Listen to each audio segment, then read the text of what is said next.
1300 비전을 이루라. 사도행전적인 교회를 세우라. 사도행전적인 인생을 세우라. 아멘. 오늘도 예배하는 예배자들을 통해서 3300 비전이 이루어지게 될 줄 믿습니다. 오늘 가족들에게 이렇게 축복할까요? 우리가 교회입니다. 시작. 확신이 좀 없는 것 같아요. 제가 여러분의 가정의 예배 현장을 볼 수 없지만 우리 가족들끼리 서로 우리가 교회입니다. 다시 한번 축복하겠습니다. 시작. 아멘. 우리가 교회라고 하는 자긍심을 가지고 예배하는 한 사람 예배자를 통해서 기적의 길을 열어주시는 하나님의 은혜가 임하게 될 줄 믿습니다. 오늘 이런 도전으로 말씀의 문을 열려고 합니다. 하나님 나라에 들어갈 자는 누구일까요? 하나님 나라에 들어갈 자는 누구일까요? 예수님은 가시는 곳마다 하나님의 나라를 전파하셨습니다. 하나님의 나라를 전파할 때 하나님의 나라를 선포했다라고 하는 그 표현이 아주 정확한 표현이지요. 하나님의 나라를 선포할 때 하나님의 나라를 마음으로 받아들이는 자들을 통해서 하나님의 나라가 임하였던 그 장엄한 현장들에 누가 있었지요? 제자들이 늘 함께 있었습니다. 적어도 예수님과 함께 있었던 제자들은 하나님 나라를 얼마만큼 이해하고 있었을까라고 하는 것인데요. 오늘 말씀을 보면 제자들이 예수님 보시기에 과연 하나님의 나라를 명확하게 이해하고 마음에 새겨 두었을까라고 하는 것인데요. 예수님 보시기에 제자들은 흡족하게 하나님의 나라를 아직 해석하지 못하고 있는 것을 보게 됩니다. 그 현장을 보면요, 사람들이 어린아이를 데리고 예수님께서 만져주시기를 바라고 예수님께 나오지요. 이때 제자들이 어떤 반응을 했습니까? 그 사람들을 꾸짖으셨습니다. 대단히 중요한 내용들을 우리에게 가르쳐주고 있죠. 그러면 유대인의 관습을 우리가 볼 수 있잖아요. 구약 시대를 통해서 내려오는 유대인의 관습은요, 왜 예수님께, 그들이 왜 하나님께 이처럼 어린아이들을 데리고 나왔을까라고 하는 것인데요. 구약 성경에 보면 1년에 한 차례씩 모든 주의 백성들이 함께 나와서 회개 운동을 벌이는데 10일 동안 회개 기도를 합니다. 그리고 맨 마지막 날 10일째 되는 날이 바로 대속죄일입니다. 이 날을 히브리어로는 욤 키프루라고 하는 단어로 사용하고 있는데 죄를 덮는 날이라는 뜻입니다. 제가 대속죄일 하면 여러분은 죄를 덮는 날이라고 말씀해 주세요. 대속죄일. 아주 얼마만큼 하나님의 말씀은요 우리에게 쉽게 다가오는지 몰라요. 대속죄일에 부모들이 어린아이를 데리고 누구에게 나왔느냐? 구약시대에 보면 장로들에게 나와서 장로들로부터 기도받고 축복받는 것을 대단히 중요한 생명처럼 여겼던 것입니다. 지금 보면요, 유대인의 전통 가운데 아름다운 전통으로 이어져 내려왔던 부모들이 영적인 지도자들에게 아이들을 데리고 나와서 기도하고 축복을 받는 이 아름다운 전통의 현장에 나오는 사람들을 누구보다도 하나님의 나라를 빈번하게 들었을 제자들이 지금 꾸짖고 있다는 말씀입니다. 중요한 내용들, 부모님들이 어린아이를 데리고 기도와 축복을 위해서 기어코 하나님 앞에 나왔던 것은 오늘날 교회를 통해서도 아름다운 전통으로 이어지고 있다는 사실들을 기억해야 합니다. 우리 교회를 한번 보십시오. 아이가 출생하면 처음으로 교회를 출생한 날 제가 이 아이를 안고, 부모님이 안고 나온 이 아이를 제가 안고 기도하고 축복해 주는 것을 여러분이 자주 보셨을 것입니다. 또한 아이가 자라면서 부모의 믿음을 따라서 유아 세례를 받는 그 장면 보셨습니까?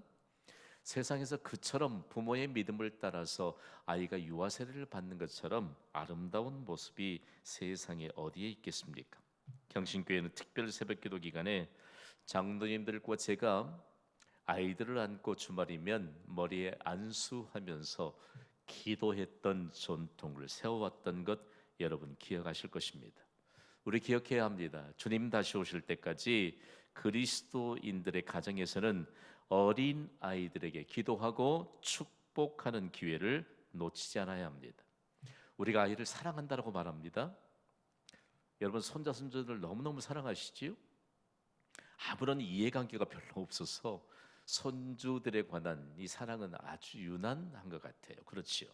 중요한 것은요, 이 사랑에 앞서서 우리가 예수님께 이 아이를 위해 정말 만져주시길 바라고 데려갈 수 있는 믿음이 있는가라고 하는 사실들을 먼저 기억해야 합니다. 오늘 말씀을 보자면요, 지금까지 아름다운 믿음의 전통들을 내려왔던 일들에 대한 배경들이 너무 많이 담겨 있거든요. 오늘날 이 시대에 우리가 너무 많은 것을 그냥 중요하게 생각하지 않고 있다는 생각이 들거든 이 밤에 다시 이와 같은 믿음을 세울 수 있게 되기를 간절히 소망합니다. 그러면서 오늘 제자들을 통해서 예수님이 가르쳐 주실 이 말씀을 좀 새겨야 되는데, 먼저는 어린 아이와 하나님 나라에 대해서 말씀하고 있습니다. 어린 아이들을 예수님께 데리고 나온 부모들을 심히 꾸짖었던 제자들을 향한 예수님의 반응을 보는 것이 중요해요. 오늘 보면 14절입니다. 함께 읽어보시죠. 시작. 예수께서 보시고 노하시어 이르시되 어린 아이들이 내게 오는 것을 용납하고 금하지 말라. 하나님의 나라가 이런 자의 것이니라. 아멘. 예수님은 제자들을 보시고 노하셨습니다. 이 노하셨다고 하는 말씀을 조금 더 깊게 좀 이해해 봐야 되는데요. 예수님께서 보시고 노하셨다. 예수님이 보시고 분개하셨다는 것입니다. 영어 성경 NIV 버전은 대단히 사실적인 번역을 하고 있잖아요. 여러분 눈에서 레이저 발산되는 거 보셨습니까? 조금 강력한 그런 눈빛을 쏘면 레이저를 발한다 그렇게 표현하잖아요. 예수님이 제자들에게 마치 강력한 레이저를 쏘듯이 매우 분개하셨습니다. 가장 중요한 것을 놓치고 있는 예수님의 제자들을 사실상 꾸짖은 것이지요. 여러분 중요한 것은요, 예수님이 분개하신 이유가 도대체 무엇입니까? 하나님의 나라가 어린 아이와 같은 자들의 것이기 때문입니다. 하나님의 나라가 이런 자의 것이냐라고 예수님이 말씀하거든요. 이 말의 의미는 어린아이가 하나님 나라를 받아들이는 것처럼 하나님의 나라를 받아들이는 자가 하나님의 나라를 소유한다는 말씀입니다. 다음은 어린아이처럼 약한 자라 할지라도 하나님 나라에서 소외되지 않는다는 가르침입니다. 예수님이 제자들을 통해서 무엇을 꾸짖었느냐? 어른들만 나왔으면 아마 제자들은 꾸짖지 않았을걸요. 어린아이, 약한 자들. 하나님 나라에서는 이 약한 자들도 결단코 제외될 수 없다는 것입니다. 이 성경을 우리가 볼 때 한 번 읽고 두 번 읽으면 벌써 맥이 잡히잖아요. 그리고 우리가 한 번 읽을 때 몰랐던 영적인 깊이, 그리고 하나님 나라의 아주 포괄적인 내용들을 우리가 알 수 있습니다. 어린아이들 얼마만큼 말씀을 잘 받아들이는지 몰라요. 실제적이에요. 우리가 긍정적인 면에서 좀 생각해 봐야 돼요. 아이들이 왜 거짓말을 가르치지 않는데 거짓말할까, 이런 부정적인 견해 마시고 이 아이들에게 뭔가를 좀 가르쳤는데 순수하게 그것을 받아들이고 행하며 나아가는 그 아이들의 모습을 보면 어른들이 어쩌면 배워야 할 일이 대단히 많습니다. 오늘 순전하게 하나님의 나라를 받아들이고, 그리고 하나님 나라에서는 아무리 약한 자라 할지라도 제외될 수 없다고 가르치신 이 예수님의 가르침을 우리가 받을 수 있어야 합니다. 그러면서 예수님은 곧바로 부자와 하나님의 나라에 대해서 가르쳐 주십니다. 오늘 말씀을 보면요, 부자와 하나님의 나라에 관한 내용들을 우리가 배우게 될 때 예수님이 길을 가시는데 한 사람이 찾아옵니다. 예수님께. 그리고 예수님께 묻는 것이지요. 이 사람의 행동에 대한 내용들을 보면 이 사람이 과연 예수님 앞에 어떤 대답을 받기 위해서 예수님을 찾아왔을까? 이 사람의 관심은 도대체 무엇일까라고 하는 사실들을 보여주고 있습니다. 우리 함께 좀 읽어볼까요? 시작. 선한 선생님이여, 내가 무엇을 하여야 영생을 얻으리이까? 예수님이 제자들과 길을 가시는데 한 사람이 와서 선한 선생님이여, 여기 선하다라고 하는 것은요, 어떤 언어로 번역을 해도 하나님이심을 분명하게 드러낼 수 없는 그런 표현입니다. 그러나 실제적으로는 이 사람이 예수님이 하나님께만 국한된 표현을 하고 있기 때문에 예수님이 하나님이신 메시아이신 것을 알고 지금 질문을 하고 있습니다. 여러분 영생에 대한 대답을 주실 분은 하나님이신 줄 믿으시면 아멘 하시기 바랍니다. 선한 선생입니다. 그러면서 내가 무엇을 하여야 영생을 하리이까? 그렇다면 이 사람은 틀림없이 구약 성경에서 능통한 사람이었던 것이 틀림이 없습니다. 그의 질문 속에서 그의 속마음이 드러난다는 것이죠. 그렇다면 오늘 우리는 이 사람의 질문 속에서 영생을 좀 이해해야 되지 않을까요? 영생은 과연 어떤 것일까라고 하는 것인데요. 영생은 현재의 삶을 넘어서 미래까지도 누릴 영원한 생명을 가진 구원입니다. 동의가 되시면 아멘 하세요.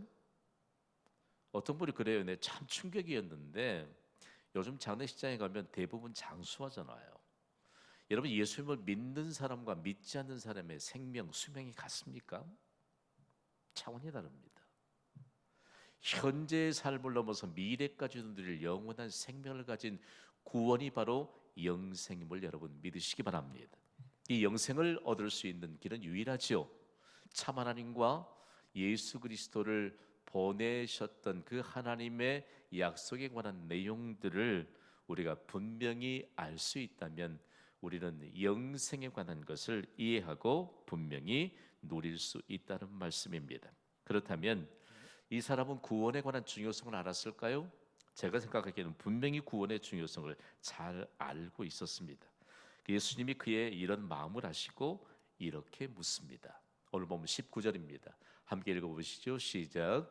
내가 계명을 안 하니 살인하지 말라, 간음하지 말라, 도둑질하지 말라, 거짓 증언하지 말라, 속여 빼앗지 말라, 내 부모를 공경하라 하였느니라. 아멘. 영생을 묻는데 예수님이 어떤 내용에 대해서 말씀하시죠? 십계명에 관한 내용들을 쭉 말씀하고 있습니다. 그렇다면 구원에 대해서 분명하게 알고 있을 이 사람에 대해서 예수님이 물었습니다. 그랬더니 어떻게 반응이 돌아오지요? 내가 다 지켰다고 말해요. 여러분 십계명을 다 지키고 있습니까?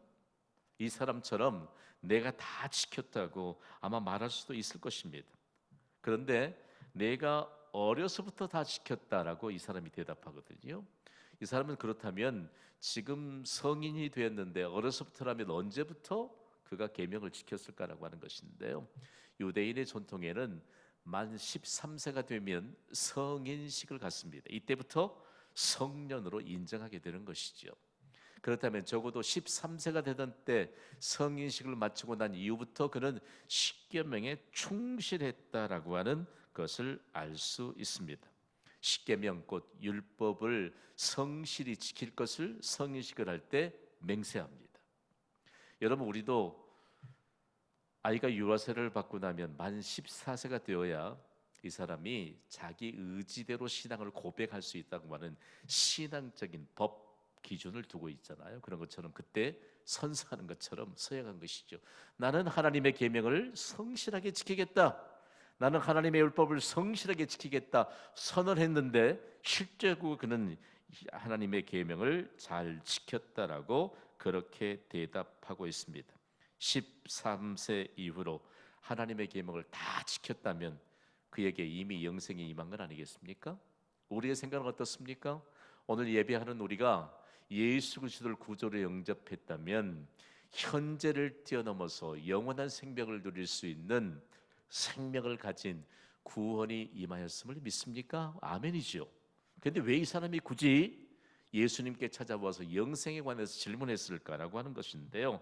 그가 생각하던 뭔가 내가 영생을 누리기에 부족한 것이 있을 것이다. 또 한 가지는요.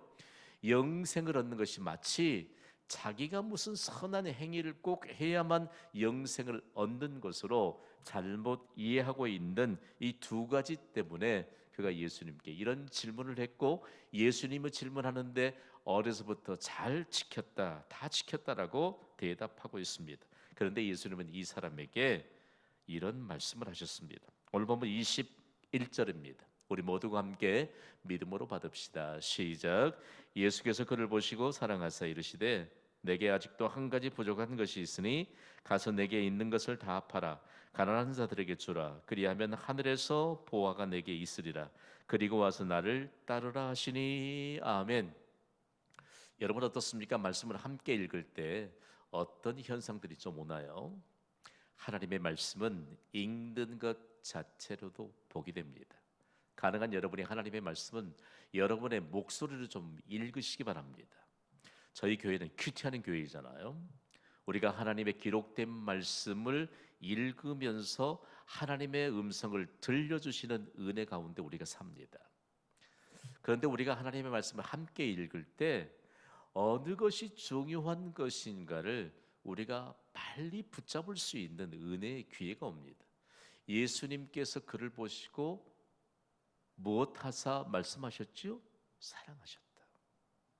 우리에게 말씀하신 하나님은 우리를 지극히 사랑하심을 믿으시기 바랍니다. 그러면서 내게 아직도 한 가지 부족한 것이 있다라고 말씀합니다. 사람들은요, 뭔가 좀 부족한 것이 있다고 말하면 긴장하게 되지요. 중요한 것인데 여기 예수님께서 내게 있는 것을 다 팔아 가난한 자들에게 주라고 말씀합니다. 그 전에 이 사람이 무슨 대답을 했지요? 예수님이 십계명에 대해 쭉 나열하니까 내가 어려서부터 얼마만큼 지켰다고 했지요? 다 지켰다고 했어. 다 지켰다. 그러니까 내게 있는 것을 다 팔아 가난한 사람에게 나누어 주라. 그리하면 하늘에서 보화가 내게 있으리라. 그리고 와서 나를 따르라 하시니. 오늘 이 말씀을 잘 붙잡으셔야 합니다. 중요한 것은요, 무엇을 가르칠까라고 하는 것인데요, 이 사람에게 부족한 것 한 가지는 가장 큰 것입니다. 그가 부자였습니다. 다른 세 개의 복음서에 등장하는데 이 사람은 정말 부자였습니다.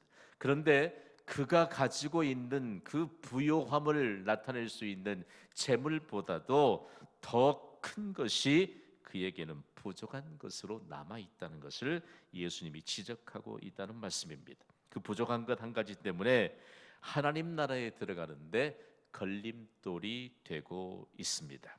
자, 그렇다면 그에게 한 가지 부족한 것은 무엇일까요? 오늘 보면 22절에 예수님이 이렇게 말씀하세요. 읽어보시죠. 시작.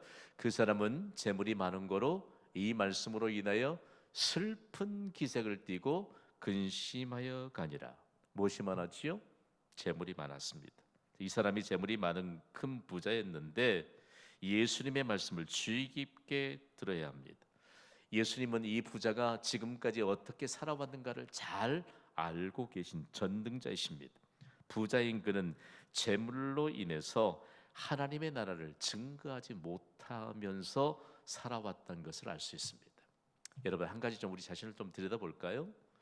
우리에게 있는 물질, 우리에게 있는 건강, 우리에게 있는 명예, 우리에게 있는 모든 것으로 하나님 나라를 증거하며 사는 것이 마땅함이요, 그리고 하나님이 약속하신 복을 누리는 근거가 됨을 믿으시기 바랍니다. 이 사실을 몰라요.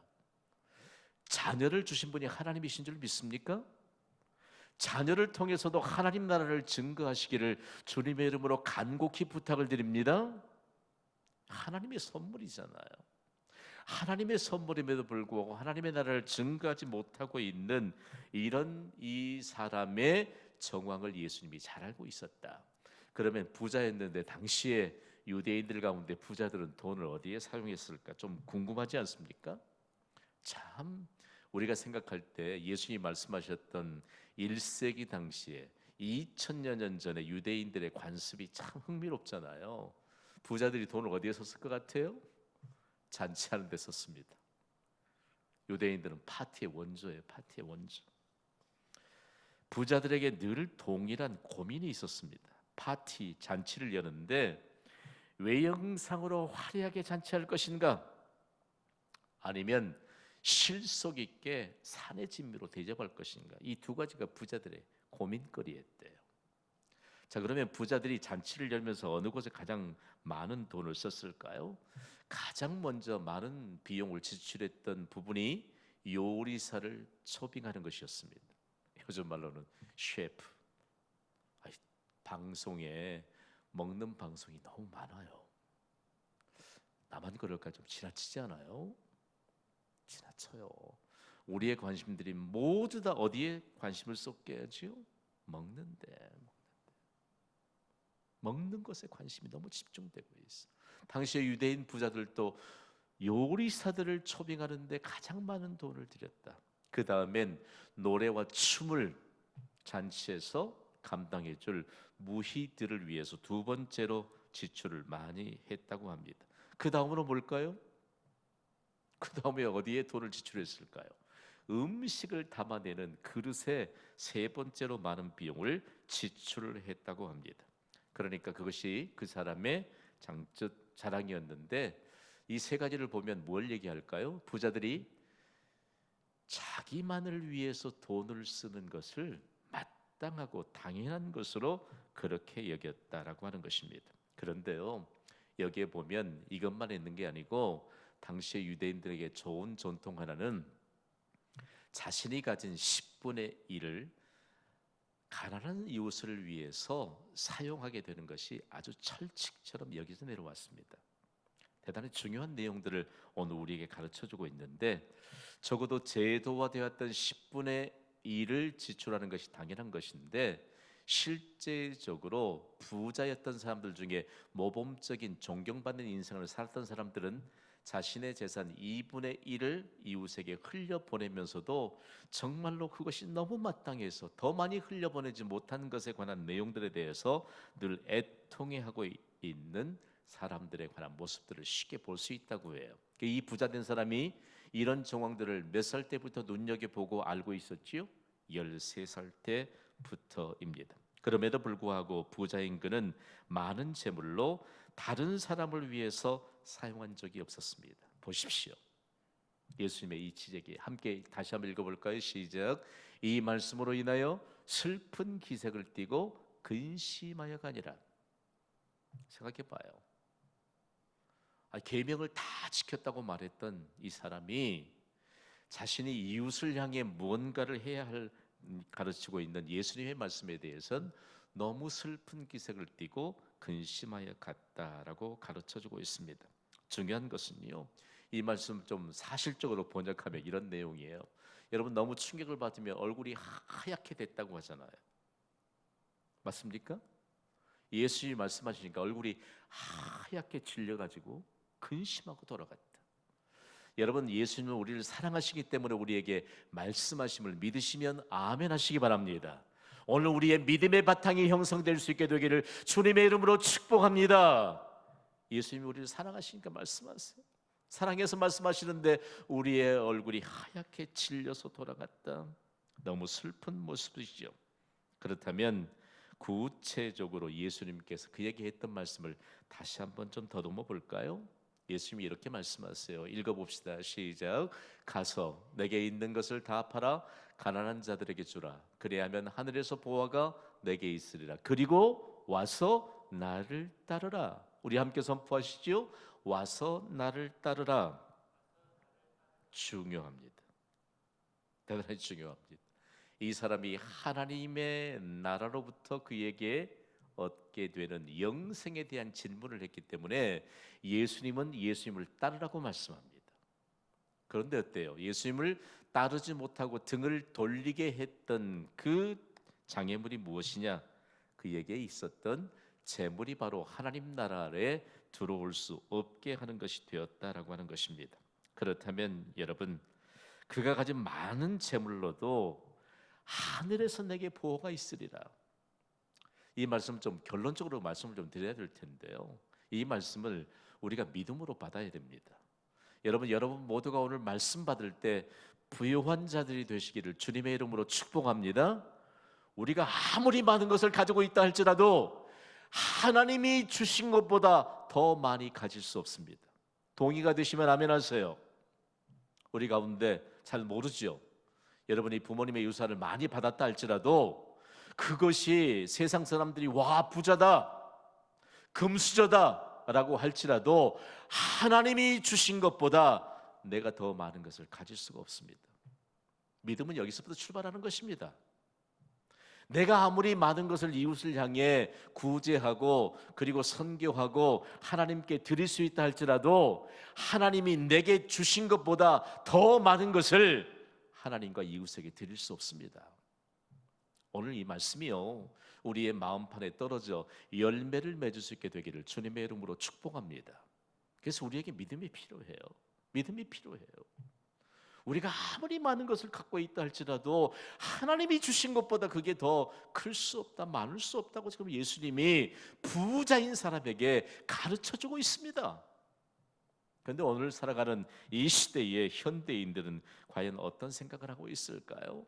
그러면서 안타까고도 그가 가지고 있는 재물이 하나님 나라에 들어가는 일에 장애물이 된 것을 예수님이 보시고 오늘 보면 25절에 이렇게 말씀하세요.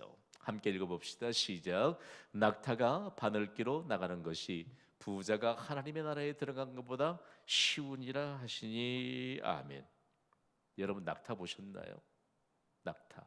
낙타는 엄청 커요. 사진 좀 보실래요? 낙타가 앉아 있을 땐 뭐 별로 크지 않은가 싶들어요. 우리 순례단에 가서 직접 찍어온 사진, 우리 오소영 기자님의 작품이에요. 앉아 있을 때는 그렇게 크지 않아요. 일어섰더니 엄청 커요. 여러분 말씀의 배경이 되는 팔레스틴 지방에서 가장 큰 것의 대명사는 낙타입니다. 가장 작은 것의 대명사는 뭐지요? 바늘귀입니다. 제가 원문을 좀 연구했더니 우리에겐 바늘귀인데 거기엔 우리하고 좀 정서가 달라요. 바늘이 귀가 중요합니까? 바늘 앞에 끝이 중요합니까? 잘 모르시겠어요? 그래서 원문에는 바늘 눈이라고 기록하고 있습니다. 바늘 끝. 바늘이 꿰뚫고 들어야 귀에 빨려 들어가 있던 실이 꿰맬 거 아니겠어요? 중요합니다. 가장 큰 것 낙타, 그리고 가장 작은 것 바늘귀. 부자가 과연 그가 갖고 있는 재물을 이해하는 사람이었을까요? 이해했을까요? 저는 중요한 것은요, 도대체 재물이 뭘까? 예수님의 제자들이 재물이 큰가 아니면 재물을 주신 하나님이 큰가에 관한 내용들을 순간 현장에서 계산했을 것입니다. 오늘 말씀 앞에선 예배자 여러분, 재물이 큽니까? 재물을 주신 하나님이 큽니까? 우리는 대답할 수 있지요. 그렇다면 하나님의 말씀이 기록된 성경, 인류 역사상 보면요, 사람들이 세상 속에서도 풀리지 않아요, 문제가. 그러면 어디에서 해답을 찾지요? 너무 충격받지는 마세요. 하나님의 말씀이 성경에서 해답을 찾습니다. 성경에서 재물의 의미는 뭘까? 재물의 의미는 하나님이 은혜를 베푸신 표시입니다. 여러분 일평생 기억해야 합니다. 성경에서 재물의 의미는 하나님이 은혜를 베푸신 표시입니다. 오늘 우리가 소유하고 있는 물질 하나님이 주셨습니다. 믿으시면 아멘 하세요. 하나님이 우리에게 가진 것보다도 비교할 수 없는 하나님이 주신 것이 더 많다 라고 하는 이 중요한 말씀을 오늘 받은 우리에게 하나님이 우리에게 채워주시는 은혜를 주실 줄 믿습니다. 재물은요, 하나님이 은혜를 베푸신 표시예요. 저는 이 말씀을 연구하다가 한참 동안 기도했습니다. 그렇다면 예수님 앞에 나와서 영생을 질문했던 부자는 과연 그가 하나님의 계명을 어려서부터 다 지켰다고 말했는데 진짜 뻥이에요. 왜냐하면 경건한 유대인들에게는요, 경건의 세 가지 방식이 생명처럼 지켜져 내려오고 있었거든요. 한번 따라 할까요? 금식, 기도, 구제. 이 세 가지를 합해 보면요, 하나님이 은혜를 베푸신 표시인 재물을 나만을 위해서 사용하지 않겠다는 것입니다. 그럼 뭐 예수님이 뭐라고 했지요? 영화로운 하나님의 보화를 채워줄 것이다. 네가 가지고 있는 것보다 하나님이 주시는 것이 더 큰 것임을 경험하게 될 것이라는 것입니다. 믿으시면 아멘 하세요. 그러면서 그들이 행했던 것이 금식이요, 기도요, 구제였습니다. 금식은 그냥 요즘처럼 한 끼 굶는 금식이 아니고요, 하나님의 말씀을 더 읽고 시간마저도, 식사 시간마저도 아껴서 하나님을 가까이 할 수 있는 시간을 갖기 위해서 금식했던 것이거든요. 저는 이 배경을 연구하면서 얼마만큼 중요할까? 그래서 그때까지 제자들이 그렇다면 구원을 누가 받을까? 부자들이 하나님 나라에 들어가는 것이 낙타가 바늘기로 들어간 것보다 더 어렵다고 말씀하셨는데 이제 다 풀렸지요. 다 풀렸지요. 여러분, 하나님의 차원의 세계를 모르면 우리에게 하나님의 말씀은 들려오지 않습니다. 하나님의 차원의 세계를 경험하지 못하면 어린아이들을 기도하고 축복받기 위해서 예수님께 데리고 나왔던 그 부모들의 심정을 알 수가 없는 것이죠. 저는 가끔 그런 기도합니다. 제가 주례했던 가정들, 그리고 제가 유아세례 베풀었던 가정들을 위해 하루도 기도를 그쳐본 적이 없습니다. 물론 우리 교회 성도님들을 위해서 하루도 기도를 걸러본 적이 없습니다. 특별하게 뚜렷하게 다가오는 분들은 결혼했던, 주례했던 가정, 유아세례 베풀었던 가정. 여러분 잘 들으십시오. 어린아이들이 정말 하나님 앞에 하나님의 권위를 가지고, 그 여러분이 굳이 영적인 지도자가 아니라 할지라도 여러분이 하나님의 권위를 가진 영적인 부모이기 때문에 자녀들을 위해서 기도하고 축복하는 일 매일매일 하셔야 합니다. 아멘으로 화답하시기 바랍니다. 중요해요. 이것처럼 중요한 게 없어요. 그런데 이 현장에서 하나님의 차원을 이해하지 못하는 사람들이 과연 예수님이 이 말씀을 비로소 가르칠 때 그래 구원받을 사람은 도대체 무엇인가 라고 하는 것에 대해서 말씀하고 있습니다. 예수님이 제자들에게 가르쳐 주시죠. 오늘 본문 27절입니다. 읽습니다. 시작. 예수께서 그들을 보시며 이르시되 사람으로는 할 수 없으되 하나님으로는 그렇지 아니하니 하나님으로서는 다 하실 수 있느니라. 아멘. 구원은요, 영생은 우리의 어떤 행위로 얻을 수 있는 것이 아닙니다. 우리가 가진 물질로, 그 어떤 노력으로, 수고로 얻을 수 있는 것이 아닙니다. 오직 구원은 하나님만이 우리에게 베푸실 수 있음을 여러분 믿으시기 바랍니다. 그래서 구원의 은혜를 생명처럼 간직해야 합니다. 내가 구원의 은혜를 생명처럼 간직하니까 내 믿음으로 말미암아 내 자손들이 하나님의 복을 받는 것을 생명처럼 여겨야 되지 않습니까? 사실상 이 일을 위해서 우리에게 교회가 있다는 사실들을 기억해야 합니다. 그럼 오늘 좀 훌쩍 뛰어넘을 텐데요. 거기에 5페이지의 마지막 부분 마가복음 10장 31절 말씀 한번 좀 띄워줘 보세요. 우리 함께 읽어보겠습니다. 시작. 그러나 먼저 된 자로서 나중되고 나중된 자로서 먼저 될 자가 많으니라. 아멘. 제가 좀 생각했는데요. 이 말씀에 관한 내용들을 어린이와 하나님 나라, 부자와 하나님 나라, 그리고 우리와 하나님 나라에 대해서 가르치면서 요즘 이 시대를 사는 그리스도인들이 믿음을 다음 순서로 자꾸만 미리려고 하는 경향이 있어요. 뭘 얘기할까요? 우리가 하나님을 찾고 예배하고 하나님을 찾고 기도드리고 하나님께 우선순위를 드리니까 여러분 세상에서 여러분이 조금 뒤처지는 것 같은 그런 생각이 드십니까 혹시? 저는 오늘 이 밤에 수요예배를 섬기면서요, 이 말씀 앞에 우리가 가진 것, 우리가 중요하게 여긴 걸 다시 한번 펼쳐보고, 만일 우리가 하나님 앞에 우선순위로 드리고 나아가는 것에 대해서 여러분이 세상 속에서 뒤처진다는 생각이 들거든 바꾸셔야 합니다. 오늘 이 밤에 여러분에게 주님의 이름으로 축복합니다. 우리가 가진 것보다 훨씬 더 많은 것을 주실 수 있는 분이 하나님이심을 믿으시기 바랍니다. 그리고 우리가 하나님께 드리는 것보다 하나님이 우리에게 주신 것이 훨씬 더 많다는 것을 잠시도 잊어서는 안 됩니다. 예수님은요, 제자들에게 보여주는 것은 빈손이었다니까요. 그런데 새벽마다 빈손을, 기도의 손을 모으시는 것을 모범으로 보여주셨습니다. 결론이지요. 중요합니다. 그렇다면 부자가 심히 고민하고 떠나갔을 때 우리가 성경 속에서 만나는 인물 하나 보이죠. 먼저 된 자로서 나중되고 나중된 자가 먼저 될 자가 많으니라 라고 하는 것입니다. 바울이라고 하는 사람은요, 부자였습니다. 어렸을 때 길리기아 다소 지방으로 아버지를 따라서 이민을 간 사람이거든요. 거기서 제법 부자로 살았습니다. 그리고 당대에 가장 뛰어난 사람입니다. 정말 가장 뛰어난 석학의 문화생이었기 때문에 바울과 누가 학문을 가히 견줄 수가 없는 그런 상황 가운데였습니다.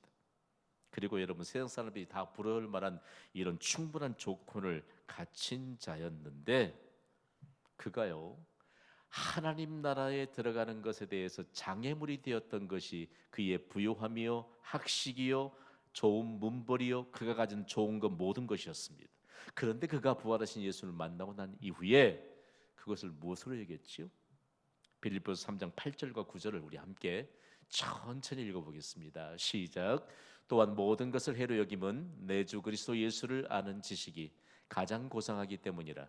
내가 그를 위하여 모든 것을 잃어버리고 배설물로 여김은 그리스도를 얻고 그 안에서 발견되려 함이니 내가 가진 의는 율법에서 난 것이 아니요 오직 그리스도를 믿음으로 말미암은 것이니 곧 믿음으로 하나님께로부터 난 의라. 아멘. 보십시오. 그 전에 그가 가진 사람들이 세상 사람들이 부러워할 모든 것을 그가 손에 움켜쥐고 있었기 때문에 하나님 나라를 등지고 교회를 핍박하고 예수 그리스도를 신실하게 믿는 자들을 핍박했던 사람이 바울이 아니었습니까? 그러나 그가 그런 것을 배설물로 여기는 순간 그가 가진 모든 것보다도 하나님이 주신 것이 얼마나 비교되지 않을 만큼 큰 것인가를 평생 동안 복음을 전하면서 사람들에게 깨우쳐주며 살았다는 거 여러분 아세요? 오늘 우리 결론적으로 말씀을 좀 받읍시다. 다 함께 선포합시다. 시작.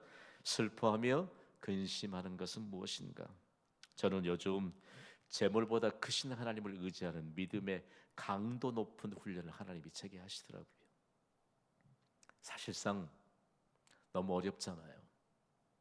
그런데 어려울수록 우리가 하나님의 말씀을 받아야 할 줄 믿으시면 아멘 하시기 바랍니다.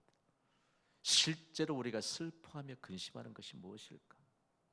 부자처럼 하나님의 계명은 다 지켰다고 말하면서도 그에게 가장 큰 것 한 가지가 부족한 것임을 모른 채 살아가고 있다면요, 하나님이 우리에게 주신 것이 얼마나 큰 것인가를 경험하지 못하는 인생처럼 안타까운 인생이 어디 있겠습니까? 오늘 여러분과 함께 말씀 받으면서 오늘 우리가 슬퍼하는 것은 무엇인가? 오늘 우리가 근심하는 것은 도대체 무엇인가? 슬픈 기색으로 근심하며 떠나고 있는, 예수님을 떠나고 있는데 그는 실제로 하나님 나라를 떠나고 있는 그의 모습은 과연 누구의 모습인가라고 하는 것입니다. 예수님이 우리를 사랑해서 말씀하시는데 우리는 그 사랑해서 하시는 말씀을 받지 못한 채 슬픈 기색을 하고 근심하며 사는 것은 우리가 살아야 될 인생이 아닙니다. 오늘 이 밤에 하나님이 우리에게 놀라운 은혜를 주실 줄 믿습니다. 이제는 우리를 사랑하신 예수님의 말씀을 받았으니 슬픈 기색은 영적인 지우개로 지워버립시다. 근심에 가득 찬 우리의 모습도 영적인 지우개로 지워버립시다. 그리고 이제는 우리를 벼랑 끝자락에도 미소 짓게 하실 예수님의 말씀을 따라 순종할 수 있는 예배자들 되시기를 주님의 이름으로 축원합니다.